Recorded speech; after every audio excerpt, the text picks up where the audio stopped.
बड़े घर की बेटी लेखक प्रेमचंद। बेनी माधव सिंह गौरीपुर गांव के जमींदार और नंबरदार थे। उसके पितामह किसी समय बड़े धन्य धान्य से संपन्न थे। गांव का पक्का तालाब और मंदिर, जिसकी अब मरम्मत भी मुश्किल थी, उन्हीं के कीर्ति स्तंभ थे। बेनी माधव सिंह अपनी आधी से अधिक संपत्ति वकीलों को भेंट कर चुके थे। उनकी वर्तमान आय 1000 वार्षिक से अधिक न थी।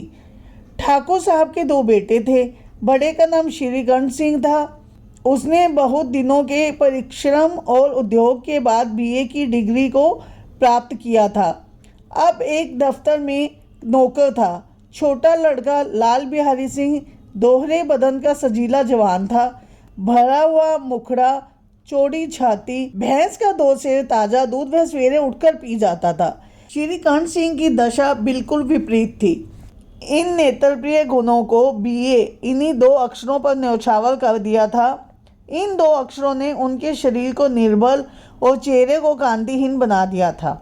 श्रीकंठ इस अंग्रेजी डिग्री के अधिपति होने पर भी पाश्चात्य सामाजिक प्रथाओं के विशेष प्रेमी न थे, बल्कि वे बहुधा बड़े जोर से उनकी निंदा और तिरस्कार किया करते थे। दशहरे के दिनों में वे बड़े उत्साह के साथ रामलीला में सम्मिलित होते और समय किसी न किसी पात्र का अभिनय करते थे। प्राचीन सभ्यता का गुणगान उनकी प्रकृति का प्रधान अंग था। सम्मिलित कुटुंब के तो वे एकमात्र उपासक थे।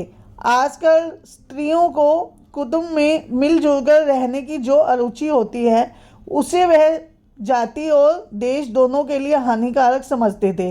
यही कारण था कि गांव की ललनाएं उनकी निंदक थी।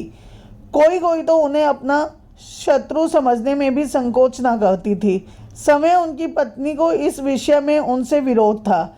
यह इसलिए नहीं कि उसे अपने सास ससुर, देवर या जेठ आदि से घृणा थी, बल्कि उसका विचार था कि यदि बहुत कुछ सहने पर भी परिवार के साथ निर्वाह न हो सके तो आए दिन के कलह से जीवन को नष्ट करने की अपेक्षा अच्छा है कि अपनी खिचड़ी अलग पकाई जाए। आनंदी एक बड़े उच्च कुल की लड़की थी। उसके बाप एक छोटी सी रियासत के तालुकेदार थे। विशाल भवन, 1 हाथी, 3 कुत्ते, झाड़ फानूस, आनरेरी, मजिस्ट्रेटरी और ऋण, जो एक प्रतिष्ठित तालुकेदार के योग्य पदार्थ हैं, सभी यहाँ विद्यमान थे। नाम था भूप सिंह। बड़े उदार चित्त और प्रतिभाशाली पुरुष थे, पर दुर्भाग्य से लड़का एक भी ना था। आनंदी चौथी लड़की थी। वह अपनी सब बहनों से अधिक रूपवती और गुणवती थी। इससे ठाकुर भूप सिंह उसे बहुत प्यार करते थे। सुंदर संतान को कदाचित उनके माता पिता अधिक चाहते हैं। ठाकुर साहब बड़े धर्म संकट में थे कि आनंदी का विवाह कहाँ करें। ना तो यह चाहते थे कि ऋण का बोझ बढ़े और ना यही स्वीकार था कि उसे अपने को भाग्यहीन समझना पड़े। एक दिन श्रीकंठ सिंह उनके पास किसी चंदे का रुपया मांगने आए। भूप सिंह उनके स्वभाव पर रीझ गए और धूमधाम से श्रीकंठ सिंह का विवाह आनंदी के साथ हो गया। आनंदी अपने नए घर में आई तो यहाँ रंग ढंग कुछ और देखा। जिस टीम टाम की उसे बचपन में आदत पड़ी हुई थी, वह यहाँ नाम मात्र को भी नहीं थी। हाथी घोड़ों का कहना ही क्या, कोई सजी हुई सुंदर बहरली तक ना थी। रेशमी स्लीपर साथ लाई थी, पर यहाँ बाग कहाँ जहाँ वह सैर करती। मकान से खिड़कियाँ तक ना थी, ना जमीन पर फर्श, ना दीवार पर तस्वीरें। वह एक सीधा साधा देहाती गृहस्थ का मकान था। किंतु आनंदी ने थोड़े ही दिनों में अपने आप को इस नई परिस्थिति में ऐसा अनुकूल बना लिया मानो विलास के समान कभी देखे ही ना थे। एक दिन दोपहर के समय लाल बिहारी सिंह 2 चिड़िया लिए हुए आया और भावत से बोला, जल्दी से पका दो, मुझे भूख लगी है। आनंदी भोजन बनाकर उसकी राह देख ही रही थी। अब वह नया व्यंजन बनाने बैठी। हांडी में देखा तो घी पाव भर से अधिक ना था। बड़े घर की बेटी, किफ़ायत क्या जाने, उसने सब घी मांस में डाल दिया। लाल बिहारी खाने बैठा तो दाल में घी ना था। बोला, दाल में घी क्यों नहीं छोड़ा? आनंदी ने कहा, घी सब मांस में पड़ गया। लाल बिहारी जोर से बोला, अभी परसों घी आया है, इतनी जल्दी उठ गया? आनंदी ने उत्तर दिया, आज तो कुछ पाप भर रहा होगा, वह सब मैंने मांस में डाल दिया। जिस तरह सूखी लकड़ी जल्दी से जल उठती है, उसी तरह क्षुधा में बावला मनुष्य जरा जरा सी बात पर तिनक जाता है। लाल बिहारी को भावस की यह ढिठाई बहुत बुरी मालूम हुई। तिनक कर बोला, मेके में तो जैसे घी की नदी बहती हो। स्त्री गालियां सह लेती है, मार भी सह लेती है, पर उसके मेके की निंदा नहीं सहती। आनंदी मुंह फेर कर बोली, हाथी मरा भी होगा तो 9 लाख का, वहाँ इतना घी तो नित्य नाई का हल खा जाते हैं। लाल बिहारी जल गया, थाली उठाकर पटक दी और बोला, जी चाहता है जीभ खींच लूं। आनंदी को भी क्रोध आ गया, मुंह लाल हो उठा। बोली, वे होते तो आज इसका मजा चखा देते। अब अनपढ़ उज्जर लाल बिहारी से ना रहा गया। खड़ाऊ उठाकर आनंदी की ओर जोर से फेंकी और बोला, जिसके गुमान पर फूली हुई हो उसे भी देखूंगा और तुझे भी। आनंदी ने हाथ से खड़ाऊ रोकी, सिर बच गया, पर उंगलियों में काफ़ी चोट आई। क्रोध के मारे हवा से हिलते हुए पत्ते की भांति कांपती हुई अपने कमरे में आकर खड़ी हो गई। स्त्री को पति के बल और पुरुषत्व का घमंड होता है। आनंदी खून का घूंट पीकर रह गई। श्रीकंठ सिंह शनिवार को घर आया करते थे। बृहस्पतिवार को यह घटना घटी। 2 दिन तक आनंदी को भवन में रही, ना कुछ खाया ना कुछ पिया, बस श्रीकंठ की बात देखती रही। अंत में शनिवार को वह नियमानुसार संध्या समय पर आए और बाहर बैठकर कुछ इधर उधर की बातें की। कुछ देश काल संबंधी समाचार तथा कुछ नए मुकदमे आदि की चर्चा करने लगे। यह वार्तालाप 10 बजे रात तक होती रही। गांव के भद्र पुरुषों को इन बातों में ऐसा आनंद मिलता था कि खाने पीने की भी सुध न रहती। श्रीकंठ सिंह को पिंड छुड़ाना मुश्किल हो जाता था। ये 2-3 घंटे आनंदी ने बड़े कष्ट से काटे। किसी तरह भोजन का समय आया, पंचायत उठ गई। एकांत हुआ तो लाल बिहारी ने कहा, भैया आप जरा भाभी को समझा दीजिएगा कि मुंह संभाल कर बातचीत किया करे, नहीं तो एक दिन अनर्थ हो जाएगा। बेनी माधव सिंह ने बेटे की ओर से साक्षी दी, हाँ, बहू बेटियों का यह स्वभाव अच्छा नहीं है कि मर्दों के मुंह लगे। लाल बिहारी बोला, वे बड़े घर की बेटी है तो हम कोई कुर्मी कहार नहीं है। श्रीकंठ ने चिंतित स्वर में पूछा, आखिर बात क्या हुई? लाल बिहारी ने कहा, कुछ भी नहीं, यूं ही आप उलझ पड़ी। मेके के सामने हम लोगों को कुछ नहीं समझती। श्रीकंठ खा पीकर आनंदी के पास गए। वह भरी बैठी थी। ये हजरत भी कुछ तीखे थे। आनंदी ने पूछा, चित्त तो प्रसन्न है? श्रीकंठ सिंह बोले, बहुत प्रसन्न है, पर तुमने आजकल घर में यह क्या उपद्रव मचा रखा है? आनंदी की त्योरी चढ़ गई। झुंझलाहट के मारे सारे बदन में ज्वाला सी दहक उठी। बोली, जिसने तुमसे यह आग लगाई है उसे पाऊँ तो मुंह झुलस दो। इतनी गर्म क्यों होती हो? बात तो कहो। क्या कहूँ? यह मेरे भाग्य का फेर है, नहीं तो एक गवार छोकरा जिसको चपरासीगिरी करने का भी शऊर नहीं है, मुझे खड़ाऊ से मारकर यूं करता। सब हाल साफ साफ कहो तो मालूम हो, मुझे तो कुछ भी पता नहीं। परसों तुम्हारे लाडले भाई ने मुझसे मांस पकाने को कहा। घी हांडी में पाव भर से अधिक ना था। वह सब मैंने मांस में डाल दिया। जब खाने बैठा तो कहने लगा, दाल में घी क्यों नहीं है? बस इसी पर वह मेरे मेके को भी भला बुरा कहने लगा। मुझसे रहा ना गया। मैंने कहा कि वहाँ इतना घी तो नाई का हाल खा जाते हैं और किसी को जान भी नहीं पड़ता। बस इतनी सी बात पर उस अन्यायी ने मुझ पर खड़ाऊ फेंक मारी। यदि हाथ से न रोक लेती तो सिर फट जाता। उसी से पूछो मैंने जो कुछ कहा वह सच है या झूठ। श्रीकंठ की आंखें लाल हो गई। बोले, यहाँ तक हो गया उस छोकरे का इतना साहस? आनंदी स्त्रियों के स्वभावानुसार रोने लगी, क्योंकि आंसू उनकी पलकों पर रहते हैं। श्रीकंठ धैर्यवान और शांत पुरुष थे। उन्हें कदाचित ही क्रोध आता था, पर स्त्रियों के आंसू पुरुषों को क्रोधाग्नि भड़काने में घी का काम देते हैं। रात भर करवट बदलते रहे। उद्विग्नता के कारण पलक तक नहीं झपकी। प्रातःकाल अपने बाप के पास जाकर बोले, दादा अब इस घर में मेरा निर्वाह न होगा। इस तरह की विद्रोहपूर्ण बातें कहने पर श्रीकंठ सिंह ने कितनी ही बार अपने मित्रों को आड़े हाथों लिया था, परंतु दुर्भाग्यवश आज उन्हें समय वे ही बातें अपने मुंह से कहनी पड़ी। दूसरों को उपदेश देना कितना सहज है। बेनी माधव सिंह घबरा उठे और बोले, क्यों? श्रीकंठ सिंह बोले, इसलिए कि मुझे भी अपनी प्रतिष्ठा का कुछ ख्याल है।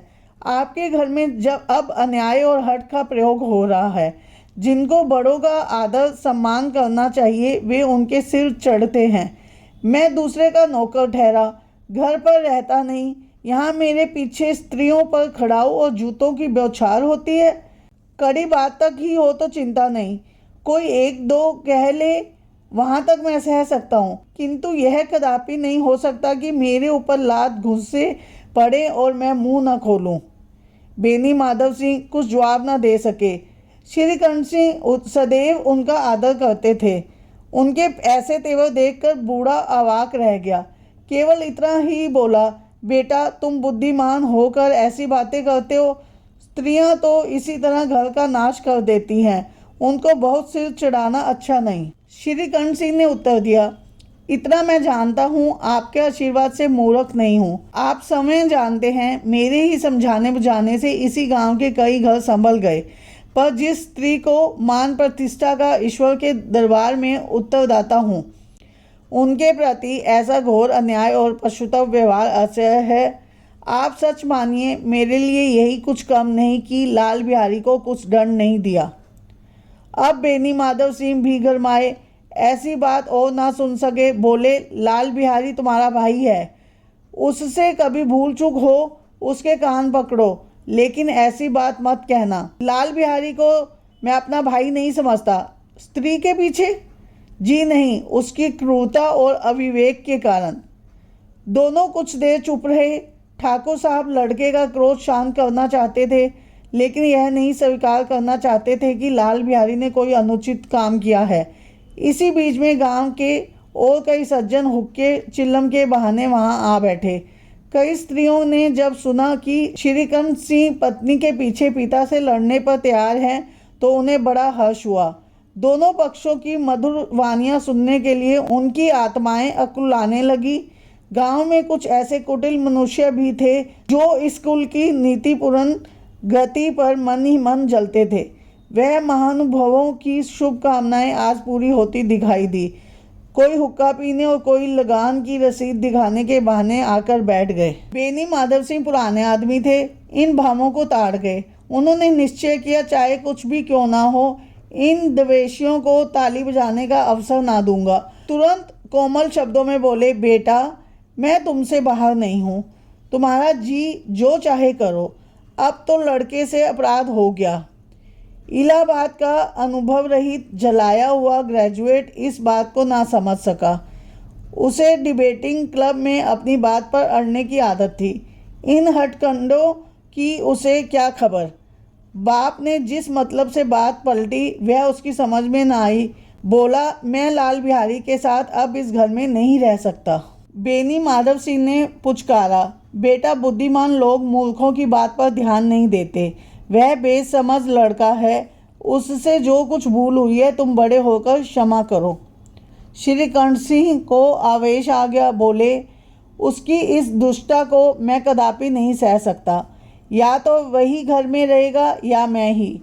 आपको यदि वह अधिक प्यारा है तो मुझे विदा कीजिए, मैं अपना भार संभाल लूँगा। यदि मुझे रखना चाहते हैं तो उससे कहिए जहाँ चाहे चला जाए। बस यह मेरा अंतिम निश्चय है। लाल बिहारी दरवाजे की चौखट पर चुपचाप खड़ा बड़े भाई की बातें सुन रहा था।